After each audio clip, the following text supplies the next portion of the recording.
हे असं पंढरीत सतत घडतंय की ज्यामुळं पंढरपूरकरांचा संताप अनावर होतोय। सर्वांच्या डोक्याला तापदायक ठरणाऱ्या ट्रॅफिक जाममुळं वैतागून जात आहेत पंढरपूरकर। आज दिनांक 14 सप्टेंबर 2024 रोजी दुपारी 1:30 ते 3 वाजण्याच्या सुमारास तब्बल 1 ते 1.5 तास पंढरीतील इंदिरा गांधी चौक व सरगम चौकात वाहतुकीची तुफान कोंडी झालेली आढळून आली। भोसले चौक ते नवीन बसस्थानक व इंदिरा गांधी चौक ते DVP स्क्वेअर पर्यंत चे दोन्ही बाजूचे रस्ते जाम झाल्यानं वाहनधारकांची मोठी तारांबळ उडाल्याचं चित्र यावेळी दिसून आलं।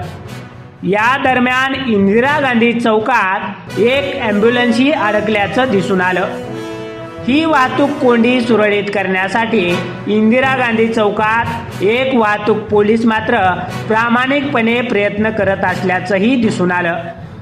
पंढरपुरातील नवी पेठ, स्टेशन रोड, भाई राऊळ चौक, इंदिरा गांधी चौक, सरगम चौक, चौफाळा आदी ठिकाणी अशा प्रकारे वाहतूक कोंडी वारंवार होत असून यामुळं नागरिकांनी भाविक भक्तांमधून नाराजीचा सूर ऐकायला मिळत असल्यानं आता तरी पंढरीत ठिकठिकाणी होणारी अशा प्रकारची वाहतूक कोंडी रोखण्यासाठी पंढरपूर शहर व वाहतूक पोलीस शाखेनं योग्य त्या उपाययोजना करणं अत्यावश्यक बनलं आहे।